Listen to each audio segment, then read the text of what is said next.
You're listening to the Scarf Bagara War, part of the Talksport Fan Network, and charity partners with Mentel, for county fans, by county fans.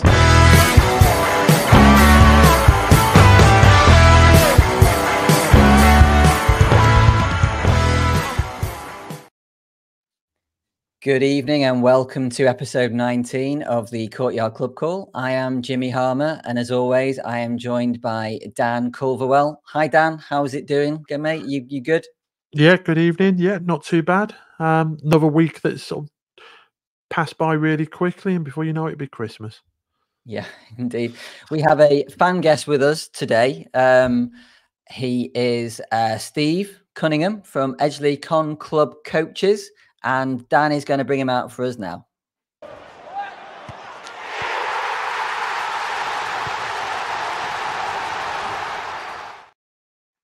Steve, hello, mate. Thank you for joining us today. How are you? Lads, all right. Yeah, good. Thank you. Just woke up after yesterday. Yeah, we'll get on to that. Anybody watching this, I apologize for my glasses. I broke them today, and I've got some blue tack a la Jack Duckworth holding the two halves together. So I look a right knobhead, basically. But there we go. That's what happens when you're too tight to buy a pair of spare glasses. These are literally the only ones that I have. Saying to Dan earlier, it was either wearing sunglasses inside, my sight safety glasses, which I look a knobhead in as well, or these. So yeah, this is what you've got. But at least I can see, which is one thing. I'm just disappointed you've not used a band-aid in the middle to secure them together, or as normal as duct tape. You must have duct tape, mate. I tried some sellotape, that didn't work. They're like a special like I don't know, plasticky thing. They're not metal or anything. They're like this silly little plastic that nothing sticks to. So it's my own fault for going for like super light glasses, because I have a very weak nose. I don't like anything heavy on my nose. So there you go. It's swings. It'd be easy to work out on a game of Guess Who.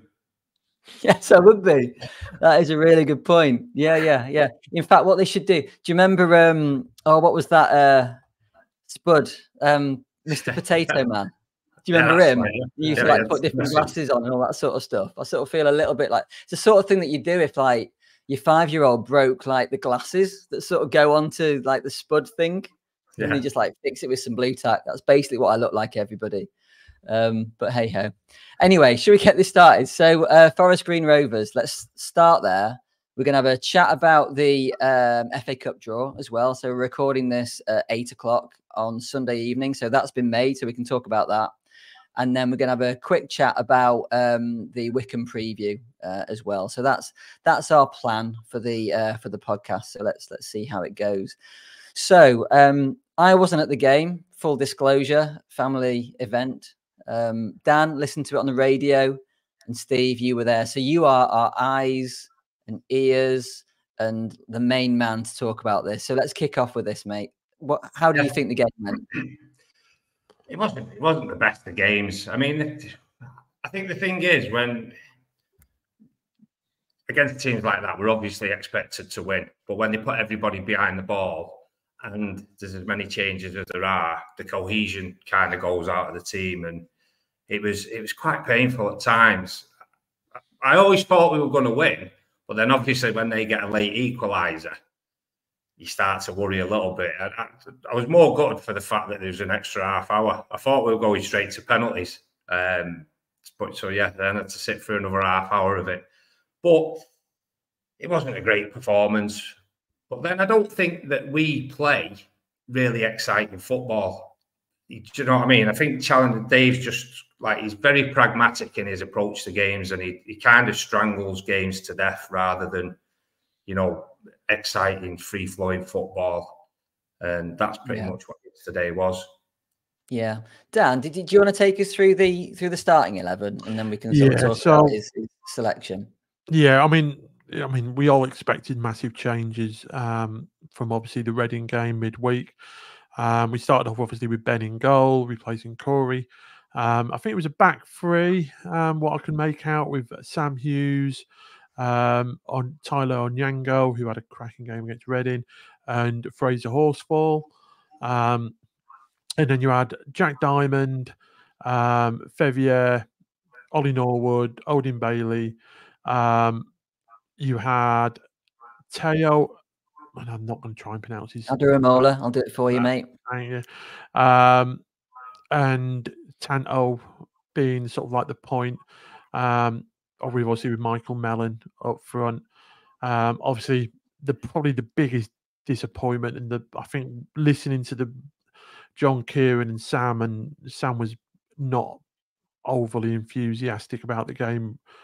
Was obviously when Mellon got injured. That seemed to be a real suck the life out of the atmosphere type situation, where it seems a reoccurrence of the injury that he's had already this season.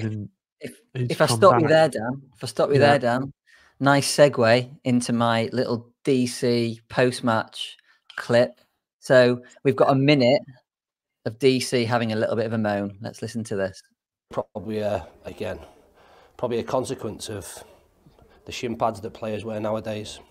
And if you choose to wear protection that, to be honest, does absolutely nothing, and you get a kick on the shin and have to come off of it and lose your place, then maybe that's something you have to deal with. I'm not going to get embroiled in giving my opinions on people's shin pads and how people tackle nowadays. But if that's the reason for injury, then certainly if I was a footballer, it wouldn't be one that I'd be happy about, and it wouldn't be one that wouldn't change my my preparation in terms of what I wear around my ankles and around my feet and around my shins. So who thinks that Dave is going to be lining all the players up and like making them show them his shin pads from now on? Because I mean, we've seen Tanto's, haven't we? His are like the size of a postage stamp as well. It does seem to be the thing. I mean, I remember a time when shin pads weren't even a necessity. You could take or leave it. And to be honest, when I was younger, I never used to wear shin pads. But I think he's just frustrated with the amount of injuries we had last season. I think there was a little bit of sort of murmurings of, you know, something's not right in training. Are they training too hard or whatever? And then obviously they've tried to combat, because I think this season is more so than ever. They're just working on player minutes rather than picking what you would believe to be the best 11. It's all about minutes on the pitch, and to then pick up injuries like that are more frustrating to him. And I think that's he did it with Powell the week before, didn't he? And he was like, but it seems to be now that any injury that gets picked up, he's getting really frustrated with it, regardless of how that might come about. Yeah, he seems to be very, and when they're coming back from fitness, he instead of like chucking them really into the deep end, he's very cautious about, like you say, building them up again, instead of just chucking them straight in. And like you say, I think he's the back of his mind about the injuries. And it's not just those injuries. We said this before. There's plenty of clubs that seem to have these injuries.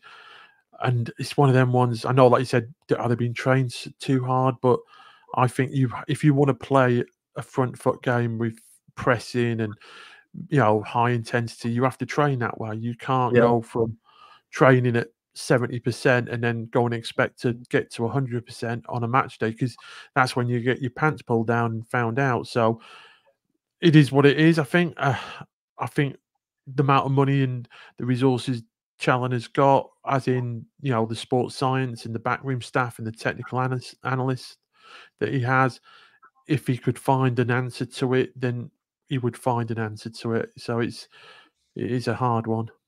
I think his frustration though with the Mellon one is that it sounded like it could be, well, it could have been avoided if he'd had a shin pad on rather than like a credit card stuck down his socks. I think that's where he was frustrated, and I'm not going to say that he's not going to play Mellon now until he changes his shin pads, because obviously that's not going to happen. But it is frustrating when it's something that can be avoided. Nick Powell's injury, if you tweak a hamstring when you're overreaching for something, and you're a player that has had issues with your hamstrings, that's unlucky, I would say. I mean, you're not going to tell him, oh, don't overstretch, Nick, when you're playing. You can't do that. But I know that when I used to play football, I mean, I was very small when I was a kid. and I had to like get the smallest possible shin pads, and they still came up to my knees. So I haven't got an idea of what it's like having small shin pads, because Mickey Mellon might have a pair you can have now. I reckon Mickey Mellon's would fit me absolutely perfect, like a normal human being shin pads. But I used to have the ones. Do you remember when they had this bit of elastic underneath? Yeah, and then you got massive ankle guards as well. Remember them, the little spongy things? Yeah, sort of come up your leg and you wrap it. That's what I used to have. So. But you know what players are like nowadays? Sorry, Dan. It used to, the shin pads used to have like plastic splints that you'd slide. Right, yeah. They were top. Yeah, no, I think I had the same sort of pair actually, and like I say, but the ankle protectors were massive on them, like big, massive padded foam on your ankle protectors. Yeah, it's a weird one now. I think it's like with players nowadays; they're trying everything to get that extra 1%. The game's a lot quicker than it was. The balls are a lot lighter than they were. The boots are a lot lighter, so they'll probably see a pair of shin pads like that as weighing them down. I mean, they're even cutting holes in the socks to make them. Do you know what I mean? To give the muscles space to breathe. And so they're obviously trying to get away with wearing as little as possible in order for that extra 1%.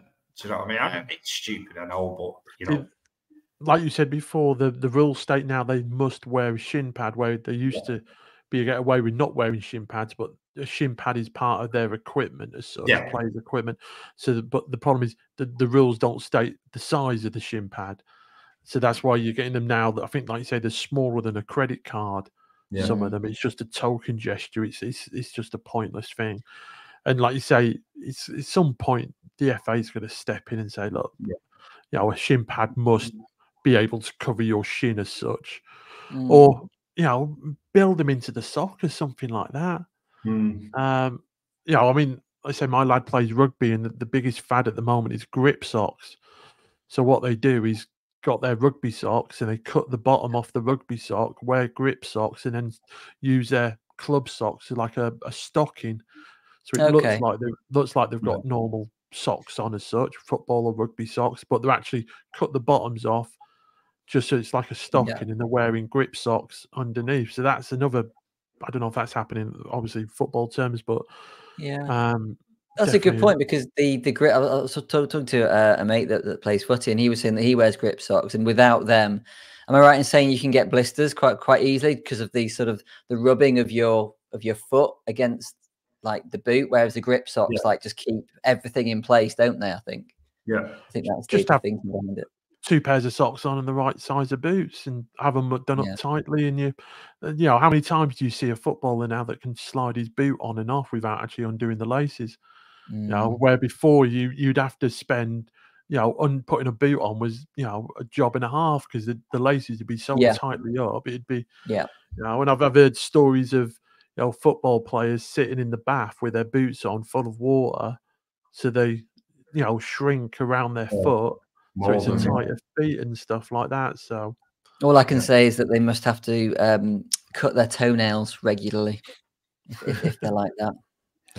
Anyway, should we move on? Okay, so Forest Green Rovers. So you said, Steve, it was a pretty lethargic type of performance from the players.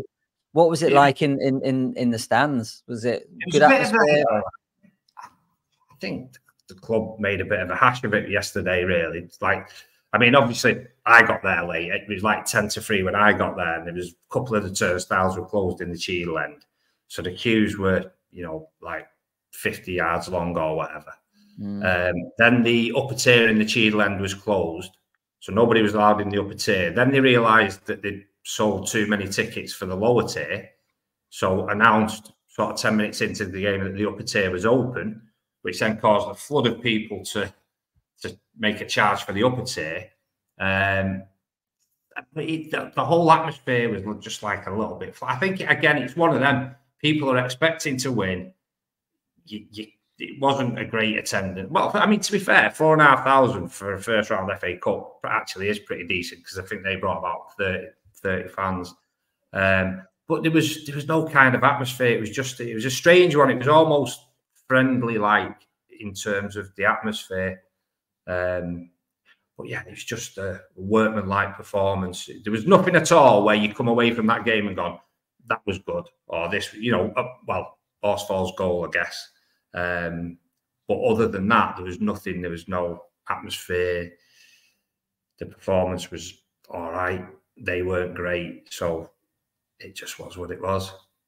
Can I just ask a question about how Diamond played? Because obviously we originally signed him to play on the left, but because of Barry, he hasn't been playing on the left. And did he play well in his like? We started on the right actually yesterday. It was interesting because we started with Diamond on the right, Fev on the left, and obviously both then on their orthodox wing. And Barry had a good game. Diamond had a good game. I thought he went off just after an hour. I think, but he was the only one. He was direct when he received the ball. He was going past people. He was direct and going for goal. But there is still that frustration with him of like the final ball or the end product. Hopefully it'll come.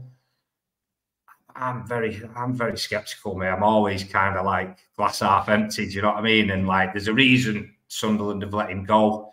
But in terms of getting people off the seats, he does do that. So yeah, and after a while they did switch wings again. But he was the one who looked most dangerous for us, I thought, when in possession. So he had a decent game. I would have given him man of the match, in all honesty, but an Horsfall's goal obviously swung it for him. Mm-hmm. Yeah, so Horsfall scored on 64. So I guess first half was pretty boring. 64 minutes, 1-0 up, and you're thinking, yeah, nice, easy 1-0 win here. And then Forest Green Rovers score with 8 minutes to go or something. Yeah, but again, it was us. It was us playing about at the back, which I know a lot of people get frustrated. I'm a fan of it. I love it. I love seeing teams play out from the back. I coach like kids football, and I always tell them if we've got the ball, they can't score. But unfortunately, we keep giving the ball away. What, your kids or Stockport County? Well, both. Do you know what I mean? So I'm not very good at coaching it, and neither is Dave by the looks of things. But yeah, it was one of them. Like, we gave the ball away 20 yards out, and then their guy just basically ended up one-on-one with Ben and slotted it away. He did his job. But yeah, like I say, I'm a fan of it, and it's gonna create problems for us. I get that, but more often than not, when you play out from the back, you keep possession. You hopefully pull them out of position and create chances from it. So long may it continue for me. Although I'm sure a lot of people watching this will just be like, get it up the other end of the pitch as quick as we can. Dan's nodding. Yeah, I mean, the only good thing is they can't blame Corey for that, but I'm sure there will still be some fans that will blame Corey for that goal. The interesting one was, I think it was sort of halfway through the second half, the ball came back to Ben and he took a heavy touch, and their centre forward closed him down, and Ben had to make a slide tackle on the penalty spot to keep possession of the ball. I think it went to Horsfall, and all of the crowd then started singing the Ben Inchliff song. If that had been Corey, it would have been like howls of derision and get him off, get Ben in goal. So it's funny because people have these, like, you have your favourites, obviously everybody does, and you have the players that you don't quite warm to, and regardless of what they do from that point on, you're stuck in that mindset. Yeah. So.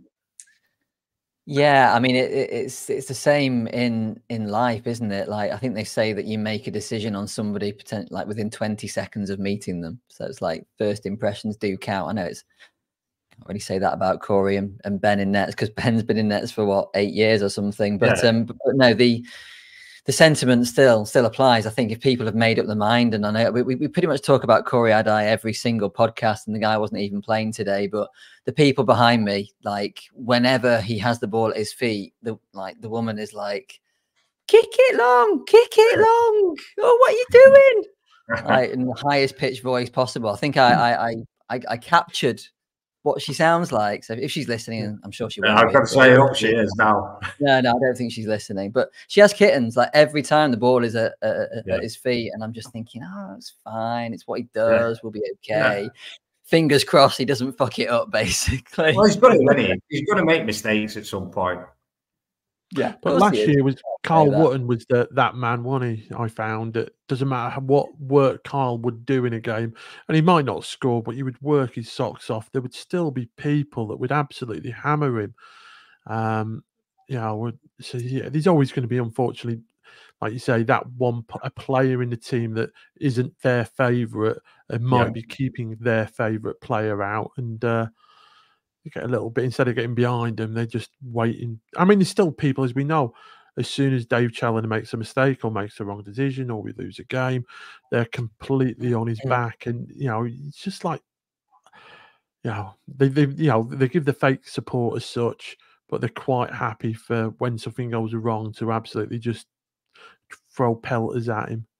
But I mean, we were talking before, obviously, about the Fraser Horsfall goal, which, same again for me, was a cracking goal, absolute goal of the month contender for County up there. If that was Louis Barry that scored that goal, I'm sure that we would absolutely be going potty about it. But for me, that was his 5th goal in a County shirt out of 101 appearances. He should be scoring more goals for me. At Northampton, he scored 12 in 100 appearances. So he's got less than obviously half of the goals that he did when he was at Northampton. And I'd look at the threat that he is, attacking corners and stuff like that. And obviously the biggest comparison will always be with him compared to Ash Palmer for attacking corners and heading the ball. Obviously, defending wise, he is a better defender.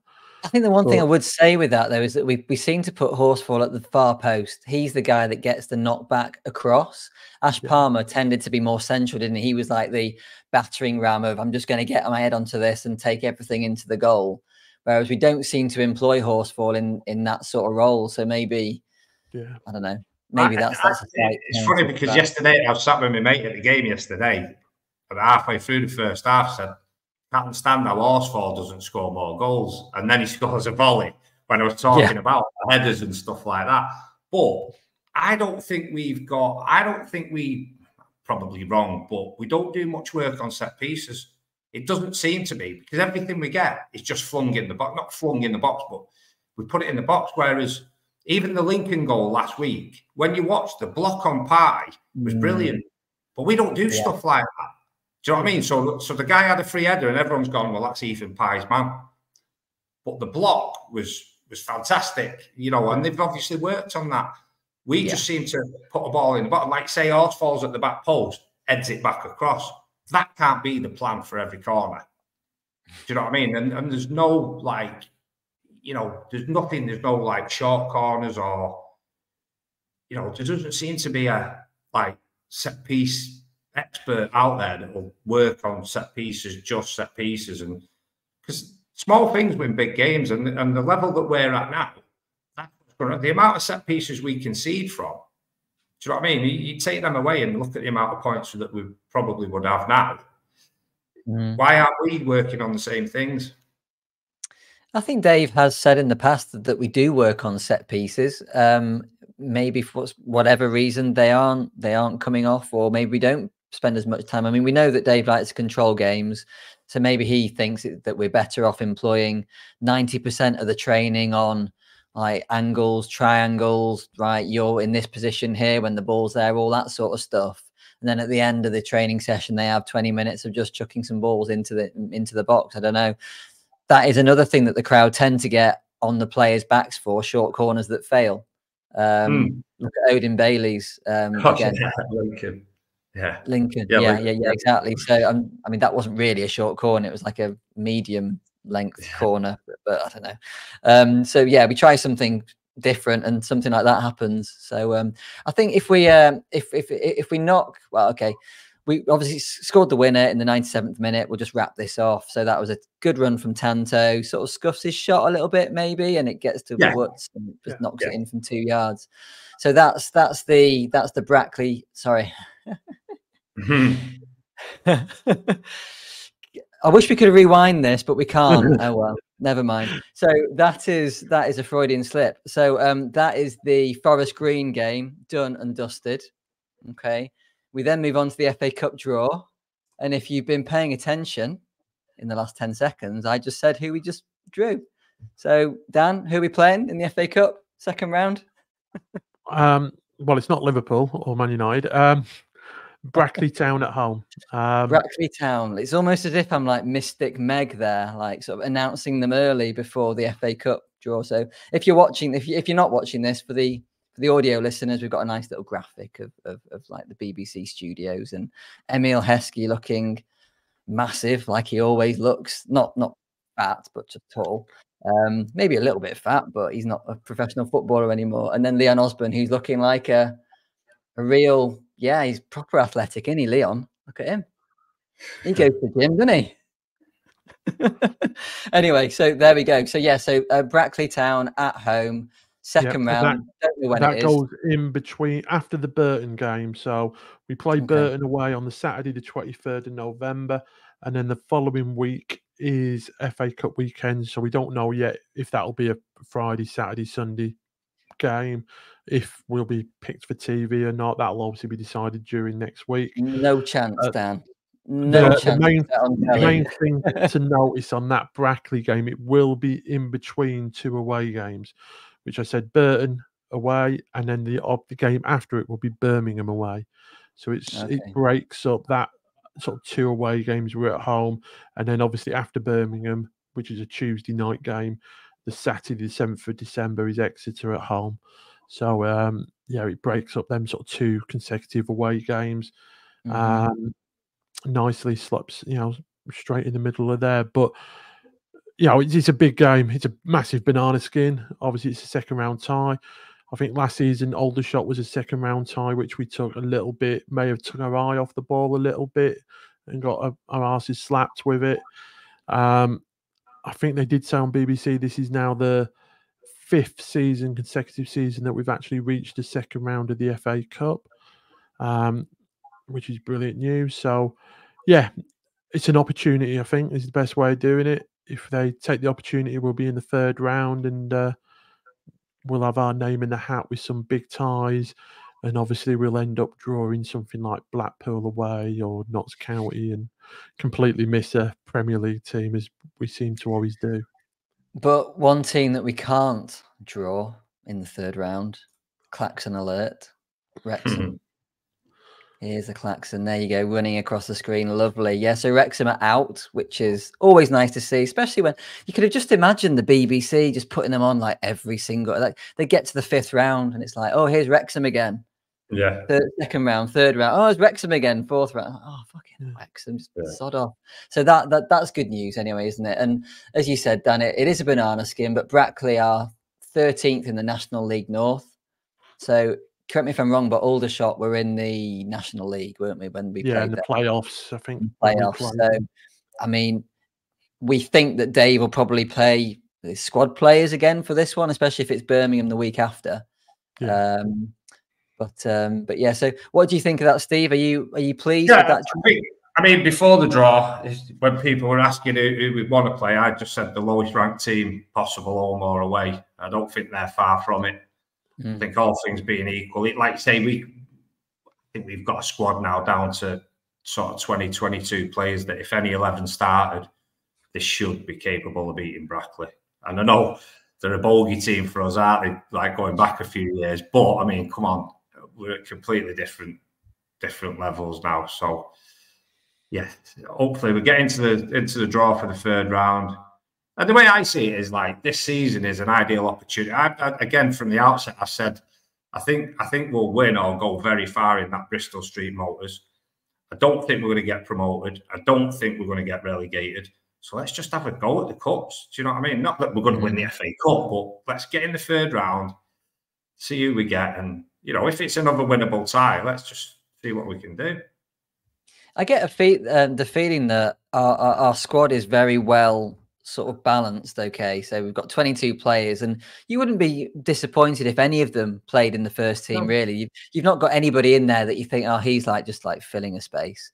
And I think you make a good point, Steve. The fact that because we have got that, maybe other teams don't. We may go far in the Bristol Street Trophy because other teams, if they do play their reserve team, maybe they're not quite the squad depth isn't quite as strong as ours. So yeah, that does put us in good stead.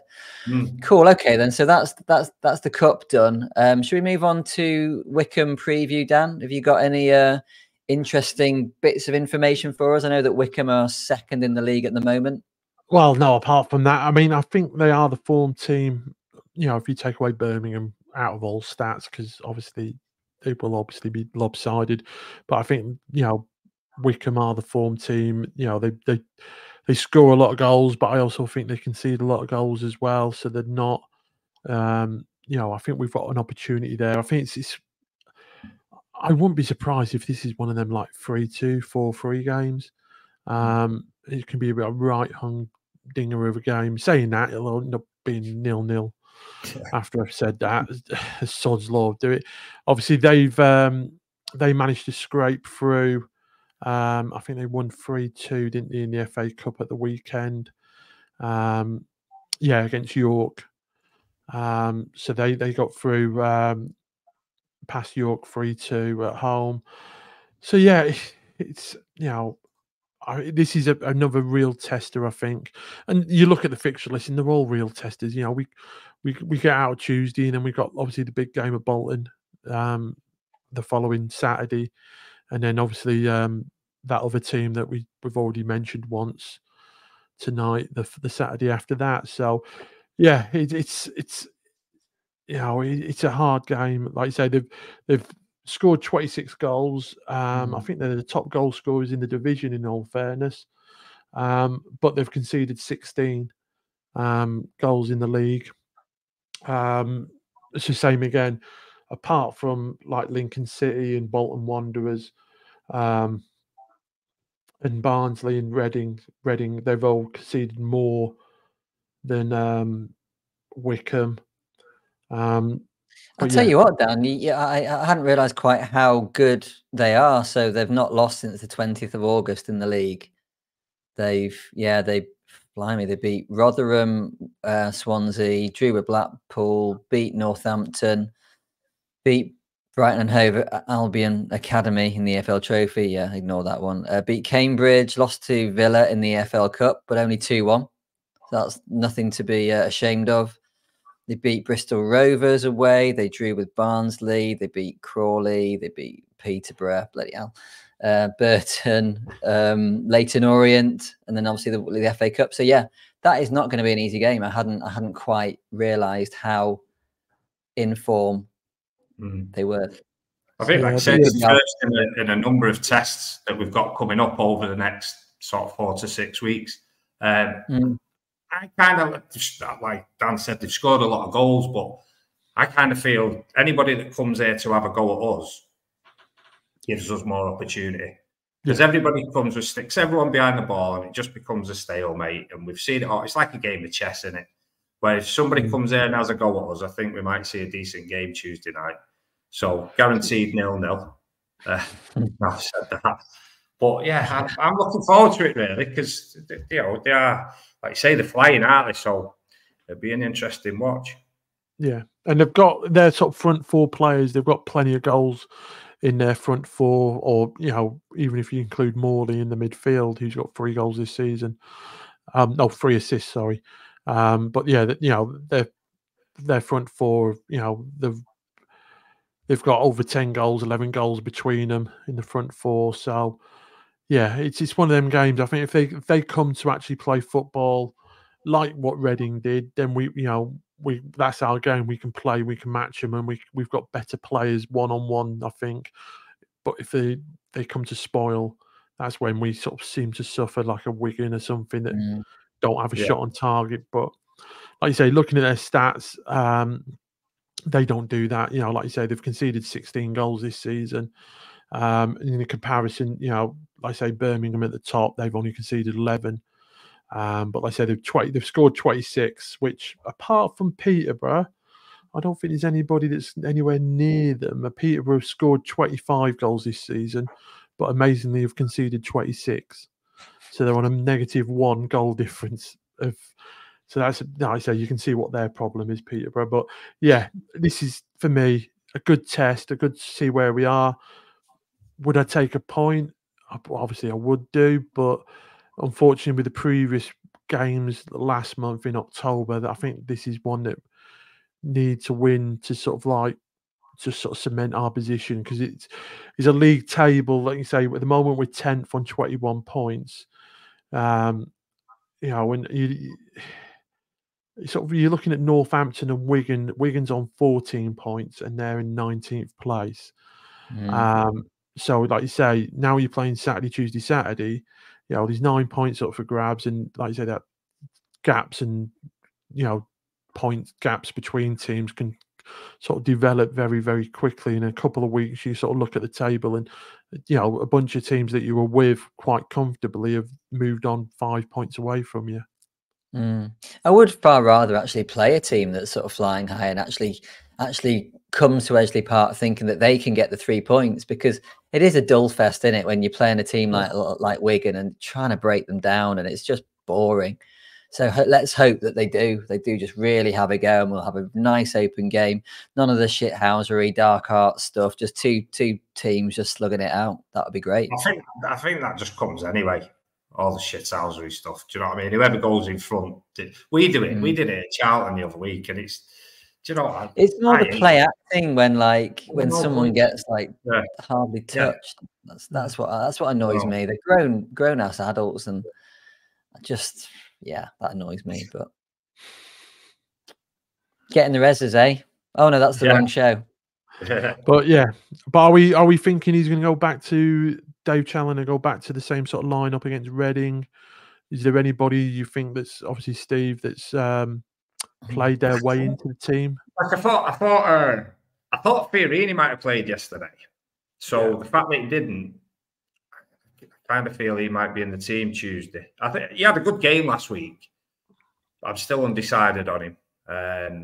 But then, at the start of the season, I wasn't having on Yango at all, and then his last two performances have been brilliant, really. So, it takes time for him to bed in, doesn't it? And maybe that's where he's at now. He's getting comfortable with the rest of the players, comfortable with his surroundings, and football's a confidence game, isn't it? And at the end of the day, they're not kids, but they're very young men, aren't they? Do you know what I mean? They're like going into a new job as such, even though they're still footballers. It's, going into a new changing room with big characters, and it can have a detrimental effect on some of them. Yeah. I think the thing with Fiorini is that I think he's a very intelligent footballer. And sometimes as fans, I think we notice the harem scarum, like the one that runs all over the place and is putting in the tackles and shooting all the time, whereas he seems to be a lot more measured in his approach. And I think what we'll see with Fiorini as he does gel with the rest of the team is he'll just pop the ball off nicely and sort of occupy decent positions on the pitch, and then hopefully slide people like Tanto or Louis in. I think that's what we'll see. I mean, we only saw him play. I think we only seen him play one game with Collar. That was the Reading. I can't imagine that because with injuries and things sort of dovetailing and stuff. But they play brilliantly together in a slightly more advanced two with Bate behind them.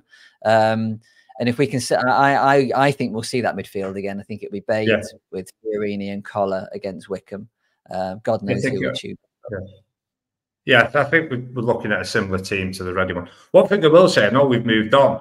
Do you think the reason Barry wasn't in the squad yesterday has got anything to do with Aston Villa? No, I just think he deserved a break, to be honest. I think. No, I 100% agree that he deserved a break, but the only thing I'd think to do with Villa, that he was at the weekend in London to watch Villa lose today against Tottenham. That's the only thing I think Villa would be involved with in that decision making. I just think. We know Challoner is all about the minutes on the pitch and red zones, and the sports science involved in the backroom staff is immense now at County. And I just think, like same with Ethan Pye. They've played a lot of games lately. And I think it was just the right opportunity to have him a rest, because, like you say, you're talking the next games in front, 3 or 4 games. You could be looking at an unchanged team for the next 3 games. Wickham, Birmingham, Wrexham. You expect that team that played against Reading to be that same team unless there's an injury. for the next, I say, 3 games. Obviously, they've got a Tranmere fixture in between all that lot, but same again, that'll be the same for me, the same team that played in the FA Cup to a certain extent. I think in Tyler Nyango only played against Forest Green because obviously just needed a little bit more game time, but I wouldn't expect him to play against Tranmere. Right. Just going back to that Louis Barry thing. I mean, I don't know if anybody noticed, but there was on the highlights in the Lincoln game, there was a point in the match. I think it was sometime in the second half, and he was holding his hamstring. He was just it was after a bit of a lung busting run, and he just put his hand behind his sort of like back, and he just sort of, I don't know, did that sort of thing that players do when they've like felt something, maybe like a little twinge or something. So I just wonder whether we are still managing that as well. I can't for 1 minute think that Aston Villa would be bothered about him being cup tie, because there's no way he's. No, I don't think I think the reason I thought it maybe is that if anybody does come in to buy him in January, like a Championship Cup, that's what I was more thinking, not the fact that he's going to go back to Villa. Yeah, I mean, that is a possibility. And the other possibility is that they may think, you know what, he's just scored. I mean, he's on what, is it 10 goals, 10 goals or something. It may be that they're thinking, okay, well, maybe we'll loan him to a Championship club for the second half of the season, and we'll see how he does. And if he does well there, his value is going to go far higher than he's going to be. Multiplies. Yeah, I think Dave Challoner said that, you know, a player that's played League Two, and if he's got League One experience, his value multiplies. The same again if he's got Championship experience or stuff like that. Yeah. Also, the other thing is obviously Reading game midweek. I think just before half time, did he get a kick and was getting a bit of treatment just before half time against Reading? Yeah, you're right. Yeah. So it's one of them ones. It might just be a little bit of swelling in the, you know, same again, just not worth the risk.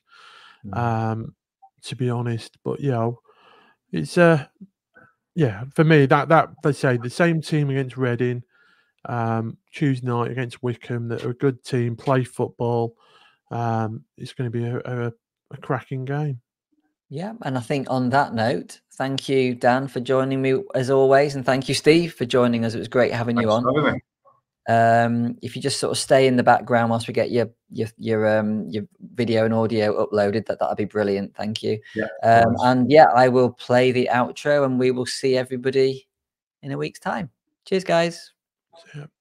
And that's a wrap for this episode of the Scarf Bagara War. We hope you enjoyed the podcast. Remember, you can catch us every week on your favourite podcast platform, whether it's Spotify, Apple Podcasts or Google Podcasts. And a huge thank you to all of our Patreon members. Your contributions help keep the show running to bring the content you love. If you'd like to support the podcast and get access to exclusive special guest episodes, ad-free podcasts and a monthly giveaway, head over to patreon.com/the Scarf Bagara War. And don't forget to follow us on social media for updates, behind the scenes content and more. You can find us on X, Facebook and Instagram, all at County Podcast. Lastly, if you enjoyed the show, please leave us a review and share it with your fellow County fans. Your feedback helps us improve and reach more listeners. Thanks for tuning in, and we'll see you next time on the Scarf Bagara War. Come on, County!